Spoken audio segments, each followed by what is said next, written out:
मोनद' हारिनि सायाव सिसिटुवानि एबसुनि स्टेन्डआ क्लियार कुनु कारनाव कुनु परिबेसाव जों मालाबाबो आपोज खालाया मोनद' हारिया 2 कौटि एक्सिस्टिं ट्राइबेला 45 लाख आरो मोनद' हारिया जनसंख्यायाव बारा बिथांमोननि गासै बिथिङाव बिथांमोना जौगानाय बिथांमोना गोदानै जुदि एसटि हाबनांगौब्ला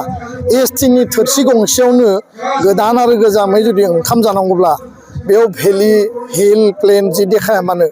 आल्टिमेटलि बे एसटि केटेगरिया दा बेखायनो थाखानाय एसटिनि अस्तित्व जोंनि सिनायथि जोंनि हा हु जोंनि रिजार्भेसन जोंनि पलिटिकेल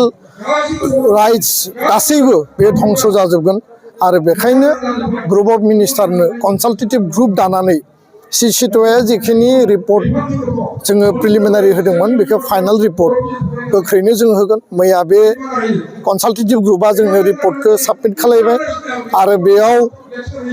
बरद'लि कमिटि जे कनस्टिटिउयेन्ट एसेम्ब्लि दङमोन थाक्कार कमिटि दङ लकुर आयोग दङ गासैबो प्रतिवेदनाव मोनद' हारिखौ टटेल रिजेक्ट खालामनायनि खोथायासो लिरनाय दङ आरो बिथांमोना जिहेतु क्राइटेरिया गैया बेखायनो रिजेक्ट खालामनायनि खोथाया दङ दा बेखौ राजनितिक सार्थआव राजनितिक लबि हिसाबै आरो फैबाय थानाय समाव पलिटिकेल मोनसे थासारियाव मोनद' हारिखौ एसटि होनायनि जि प्रक्रिया बेखौ आयेनगत भाबै गणतान्त्रिक भाबै आरो गभर्नमेन्ट अफ इन्डिया लेभेलाव नेशनेल लेभेलाव बेखौ जोङो स्टेन्ड होनो थाखाय गासै बिथिंनि मबिलाइजेसन एवारनेस धरना आन्दलन आरो जुडिसियेल लिगेल फाइटआ जागोन गोजोन्थों।